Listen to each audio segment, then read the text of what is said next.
Nanao hevitra avy hatrany Lalatiana Rakotondrazafy taoriany fanohikevitra an-dalambe notariny ireo mpanolotsain'ny tanàna Antananarivo avy amin'ny fanoherana omaly izay nanasana azy hidina an-dalambe ny Ambojatovo. Efa mitady vahaolana ny fitondram-panjakana ankehitriny ary tsy mitoetra navalabla intsony ilay fanabarana mihezinezina nataony momba ny délestage tamin'ny taona 2024. Tsy niezaka na mahaolana ny fitondrana tamin'izany raha ny fanohikeviny namaly izany ny filolefitry ny APM androany ary nangataka hiady hevitra amin'ny tilo olona ity eny amin'ny Haino Manjery amelabelarana izany vahaolana izany. Mba maniry ny tenanay raha mba ohatra ka entina ho velabelarina manoloana ny vahoaka ho rentany ho rendanitra ireo razana sy ny vatomasina sy ny izay nono malagasy rehetra hoe mba inona izao vahaolana ankehitriny fitondrana efa ao anatina mandat anankiroa sy tapany izao izay mbola tsy hitantsika mivaingana foana ihany izay tena hoe fiatraikan'izany eo amin'ny fiainan'ny vahoaka. Raha toka hitafatafa sy fampididinika mahakasika izany akory tsy manafoana ny fanasana izay nataon'ireo namana ho azy amin'ny herinandro ho avy io izay tsy sanatria akory misalovana ny tena raha ilazan'izany fa manamafy ihany koa hoe tena ilaina ny karazana adihevitra toy izany ary manasa mpanajana azy raha toka sitrany ny hoe iresaka mahakasika an'izay izahay. Manameloka ny fisamborana ny Babasy Clémence ihany koa ny avy eo anivony antoko politika madio ohatra ny Temple Michela miariaratra any fa hampanginina avokoa ireo izay maneho hevitra raha ny fanazavany. Rehefa misy ny marary sy mampikaikaika dia azo atao tokoa mihitsy ny mandeha mitaky an'izany amin'ny fomba rehetra heny fa na dia hidinana an-dalambe ary mamerina ny zavatra nylazainy ahy eo izany ampitoniana sy ampilaminana ataoko angamba fa tsy nisy korotana teny tamin'ny maraina no nisy an'izay fisamboran'izay ka hitantsika eo izany izay hoe manahoana ny fivoaran'ny toetra raha. Fitakina ny mampikaikaika ny vahoaka no nataon'ireo mpanolotsain'ny tanàna Antananarivo avy amin'ny fanoherana izay mbola ho amafisina ny 12 septambra ho avy izao raha ny fanazavana. Fanombohany fotsiny ihany ireny nataon'izy ireo ireny saingy mbola ho avy ny manaraka raha mbola mitohy ny olana rano sy ny jiro raha ny fanohikevitra hatrany. Ho anao mpianary makasitraka tsara ny mankasitraka hatrany amin'ny fanjohinao an'ity onjam-peo ity zany. Toy ny fotoana mahazarantsika rehefa andro zoma ohatra an'izao dia manao fintintsika mamakafaka ihany koa miezaka mitondra lohahevitra anankiray mazava mba ahafahan'ny olona zany maraka tsara hoe inona ny tena zava-misy marina dia misotra maka izy tsika miaraka eto toko raha fahalomanana miaraka amiketo eo ihany koa andro matoa Constant Ravelson tolorana ny araba aloha romanaka. Salama daholo tsika. Raha ity herinandro adiva ifarany ity dia azo lazaina fa misy zavatra anankiroa telo miavaka tsara zany andaniny dia hoe miteny manomboka miteny mitondra ny feon'ny vahoaka angamba zany ny mahafitina azy ny vahoaka amin'ny ankapobeny manoloana ny zavatra iainany andavanandro ny olom-bofidy. Dia na olom-boafidina tanàna io na olom-boafidy amin'ny district zany dia ny parlementaire dia seho amin'ny endrika ivelan'ny efitrano zany izy loha tamin'ity herinandro ity raha ny teto Antananarivo renivohitra dia resaka olona ny délestage rano izay nisy mpanolotsain'ny tanàna moa zany tarika zany ary nampatsiahany zavatra nitsangatana aloha izay nataon'ny tompon'andraikitra politika amin'izao fotoana izao olona dia mbola ifamtoana zany amin'ny rehefa avy eo sy ny amin'ny alakamisy raha ny tenin'ny fanomezana nataondry zareo dia teo ihany koa nietsika teny imeritsy atosika tamin'ny alarobia tarihan'ny solombavam-bahoaka ny Madagasikara vao fito amin'ny district Anarivomamy toko raha fahalomanana dia tsy mifanalafitra amin'izay ihany koa satria nisy mivesaka atao mikasika ny délestage mikasika ny hoe fitakina amin'ny fanesorana chef district izay solotena mpanjakana eo anivon'izany district zany ary eo ihany koa ny mikasika ny olona amin'ny fitaterana zany amin'ireo hoe vola izay manotra moa zany filaza azy lalam-pirenena voalohany izay nanao hetsika koa ny zareo mpitatitra zany manoloana an'izany hoe tena efa tsarary loatra dia nihetsikilany moa zany any amin'ny fitondram-panjakana nisy filakevitra mihitsy tamin'ity herinandro ity iny moa filakevitry ministra dia teo zany moa efa tsy efa tranga mahazatra le ohatra hoe famerenana amin'ny toerana fanendrena olona efa nesorana dia anisan'izany teo anivon'ny mpitandro filaminana moa isan'ny hoe resahana matetika ao anatin'ny fitondrana amin'izao fotoana izao isan'ny hoe iopanana adihevitra samihafa ihany koa hoe mitondra makaiza sy manahoana marina izy ty dia miverimberina atao anatin'ireo rehetra reo mikasika ny olan'ny resaka jiramasin'ny délestage moa zany tsy mialy na ny rano oraisitsika eo zay Constant Revelson fa raha atao ndray mijery zany aloha de efa nisy fotoana andraisantsika niny hoe tsy ho azo sakanana fa reo zay manao ny etsika am'izay feriny fa mapety azy de efa manao izy tsy maintsy biky efa tambara zay le fandraisantsika matetika teto fa ny ataontsika ny NDB am'le hoe miverimberina ambadiky an'izany le monsieur te manova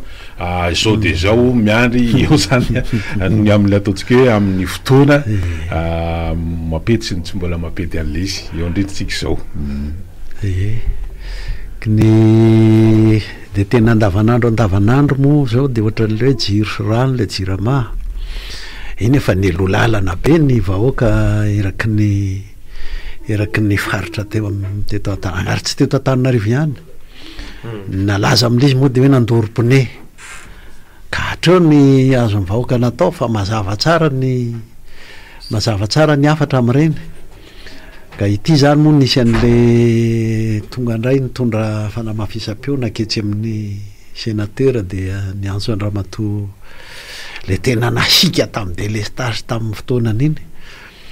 rendretreny fahitako azy tena fotoana zao ny tarihana andreny ohatra ny zavatry ny andavanandro le izy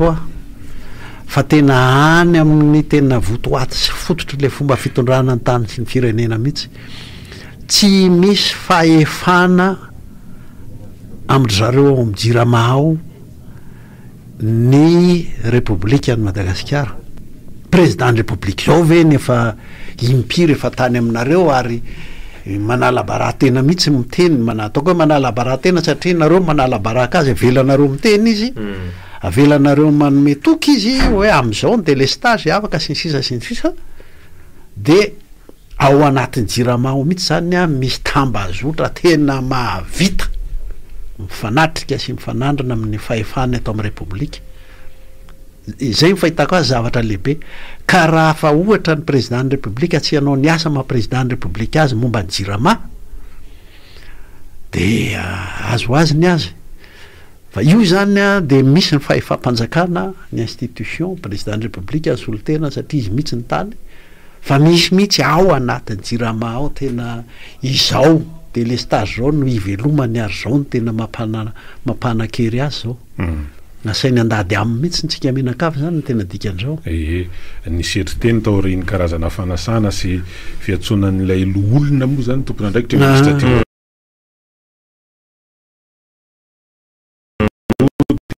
laza fa hoe efa misy vahaolana matopaiky zao tsy mitovy ny tany amin'ny 9 de izy io mety endrikendriky le rerendasa ty tsarona fandraisany toko raha fahalemana ihany satria raha tamin'ny fitondrana teo aloha 9 zany tao anatin'ny fitondrana hery rajonary mampianina mbola tsarona tsara fa nisy an'ireo tetikasa roa lehibe amin'ny hoe fitrandrahana heriraratra amin'ireo rian-drano goavana nisan'izany le tetikasa volobe nisan'izany koa ny tetikasa saofika raha ny faharetana fepotona hoe ny heverina hananganana an'ireo efa ao anatin'le hoe fisitrahana ny lisitsika am'izao fotoana zao zany de zay zay faharoa ary tao anatin'ireny mialatsy manapaka nisan'ilay hoe andrana mikasika ny menaka mavesatra mety satria tadiditsika tsara ny 4 jona taona 2024 no nitokanana an'le hoe loambokatra tany tsy miroro tonga tany mihitsy ny flouer rajonary mampianina misy raisitety ho an'ny jirama tam'izany fotoana zany ray zay faharoa tamin'ny fitondrana teo aloha ihany koa tsy hoe ina fa mampatia fotsiny ny hoe mirosa am'resaka hoe transition énergétique tsarona tsara nylay parc solaire rehetra Mbatoolampy zay efa natomboka tam'izany fotoana zany 20 mégawatt moa hoe rehefa tonga le fotoana any amin'le fahavitany tanteraka ny tokony vokatra eo fa nanomboka teo amin'ny 3 mégawatt teo izy ampidirina ao anatin'le tambazotra iraisana Antananarivo na ny Ria zany rehetrarehetra zany ho an'ny lay le olona minisitra teo aloha de ohatran'ny hoe tsy nisy ary tsy natao ary misy fanafarana groupe BDB am'le resaka termika ao andreo fo be mpiary herinaratra ny jirama de isany tamin'ny fitondrana rajonary mampianina betsaka mihitsy le groupe efa nisy filaza tamin'izany hoe groupe zato no nafarana tamin'izany fotoana zany io moa tsy resantsika nanao nantsena ambaro-panjakana ny appel d'offre tamin'izany izy nahazo tombontsoa tamin'izy fa filazana fotsiny hoe efa mba nisy ihany ezaka fa mahana olana fa mety zay moa izy hoe raha nisy ny fitohizandrara mpanjakana mazava maha républicaine république de mety tsy zao l izy zay no tena hoe andeha anomboka fa ity raha matoty a de efa zatra mamoro-kevitra eo amin'ny micro na eo amin'ny Facebook eo ary mbola mihevitra ihany izy fa izy de mpitondra tenin'ny gouvernemanta zay nydikaan'iny le tenin'iny zany hoe le androm-panjakana moa zany le Sénat androm-panjakana zay misy azy tsy hainy akory hoe zao nge ny anjarany amin'ny maha sénatera azy tonga de hita be mihitsy hoe sénatera Sezamoura tendrena de mitondra tenin'ny gouvernemanta angeny nataony iny kanefa ny any sénatera de manana didy ary manana fahefana hamotipototra am'le lazainareo amy raha lahy rehetrarehetra teo hoe efa taria ty fanjakana ty zay république any Madagasikara fa nisy an'izao tamin'ny fitondrana na de na ty président hafany teo fa ny fitohizan'le fitohizan'le fitondrana mihitsy ary ny fitohizany amin'ny maha sénateur azy na tsy nanao ny tany aloha tany a tokony hoe zarany aza nisy an'reto nanetsiketsika reto ny de amin'le anina mba hanaovana zany hoe amindrareo moa beda raha manao enquête parlementaire satria lafina mampahanao lalàna azy zany de mandray roa ihany maha-parlementaire manara-maso ny asin'ny mpanantanteraka satria itsakilany koa mahaloa olona itokora fahalomanana de mpiainy fodraboakapatra misy zavatra mahazo manjo ny collectivité anisan'izany nomponina ao aminy ny vahoaka aloha voalohany indrindra de lasa satria raha jerena amin'ny olana ataontsika eto Antananarivo sy ny tany Itasy arivo mamy zany zao de nanao angiretitra akory zareo na ohatrany hoe miaro zany amin'ny lafiny anankiray lay ao amin'le district chef district ohatrany hafahafa ihany zany la milafiny anankiray hoe ianao aty amin'ny parlement aty amin'ny mpiainy vondramoakapapatra tia solotena mpanjakana aminatina hoe service déconcentré zany ohatrany hoe hafahafa ihany hoe olombotena hoe izy iaro satria de raha ny tokony ho izy de tokony hanao ny fanadidina tokoa inona no olana mahakasika an'le izy fa ndraindray moa zareo tsy haino teny rehefa mahakasika namany fanandaram-panjakana ohatra hoe adevitra ny hoe hatramin'izao satria andeha fifidianana olona de io resahana foana ny any Mahajanga ohatra misy alaitana hoe misy administrateur civil fanjakana fa intsika teto tsara satria même teo aloha nanontaniana tsara mikasika ny tranga ny Mahajanga faharoa satria fatany tsara le dossier le commune anankiroa hoe maninona ny tsy taterahana ny didina avoakany ny filakevy fanjakana na conseil d'état de izy moa zaloha tsy hanovany didy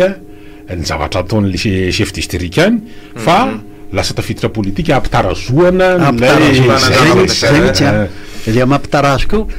mitarazoka mihitsy le raharaham-bahoaka mitarazoka mihitsy le safidim-bahoaka ny taria Meritsa Tosika inge zao efa safidiny any amin'ny commune nanapaka nanomeny hoe reto ny fampandrosoana azo irahana am'le député fa de mampibavialay hoe fampandehanandraha raha-mpanjakana mihitsoka satria raha ny fanazavana zany ohatra netin'lay chef district de hoe nisy ady mandeha am'izao sy ady tamin'ny 2023 de mivitsivitsy hoe efa miditra 2024 2025 zany mety any amin'ny 2028 2027 mbola mety mbola manatraminy 31 décembre ataon'ny taratra mihitsoka lay raha-mpanjakana ataon'ny katso mihitsy le fanatsarana ny fiainan'le commune rehetra zany zao ity chef district karaha olom-botendry ity no mampikatso azy io ny teny-bazaha amin'io de hoe obstruction fa ohatran'le ataon'ny député mikasika ny haute cour de justice kio izy nge tsy miteny hoe za tsy anao tsy miteny an'zany fa de ao ianao ka le hoe safidim-bahoaka tenerana amin'ny vahoaka raharaham-bahoaka zany mihitsy ny ty ataon'zareo mikatso ty zay ny zava-dehibe hitako hoe na tamin'le jirama le